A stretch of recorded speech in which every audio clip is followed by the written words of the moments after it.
બીક અને મારસ જરાય બના નહીં હો. હું રણછોડ સવાભાઈ રબારી છું. આ રણ વિસ્તારનો ભોમિયો છું, ભોમિયો. આ રણ વિસ્તાર તો મારી માનો ખોળો છે. એ ખૂંદતા ખૂંદતા જ મોટો થયો છું. તો મનસીની બીક હે? ઠાકોર સાહેબે પોતે મને કીધું છે કે બટા જા ને રણમાંથી કોઈ આ બાજુ આશરો લેવા આવતું હોય ને તો ઈઓને હાસવીન પાસા લાય છૂટકો. હેડો હેડો, ઝપટ કરો, ઝપટ કરો. આ તમારા પછી બીજા બહુ ન લાવવાના છે.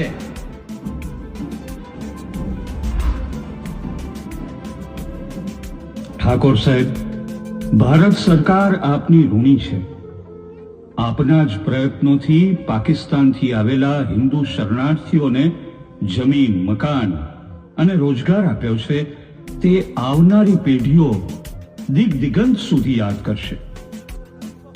મારી સેવા કરવા માટે વિચાર ના કરવાનો હોય સરદાર. એકત્રીકરણનું જે કાર્ય હાથમાં લીધું છે એની સામે મારા આ નાના એવા રજવાડાની શું વિસાત?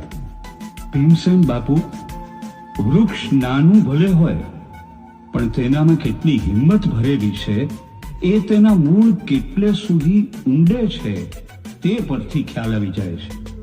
હિન્દુ શરણાર્થીઓ માટે તમે શિવનગરમાં આખે આખી વસાહત ઊભી કરી નાખી. આ બધાનો શ્રેય તમને. મને નહીં સરદાર, મને નહીં. હું તો ખાલી માધ્યમ છું.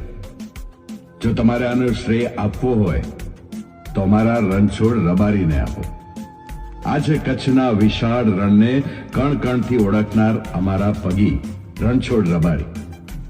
આમની સૂઝબૂઝના લીધે જ આજે કેટલાય હિન્દુ શરણાર્થીઓ કચ્છના રણમાંથી થરાદ બનાસકાંઠામાં પહોંચી શક્યા છે. તો તમે રણનું કણ કણ જાણો છો. માં નડેશ્વરીના આશીર્વાદ છે, બીજું કોઈ નહીં. તમે ભારત પાકિસ્તાનની સરહદ નક્કી કરવા માટે ભારત સરકારની મદદ કરશો?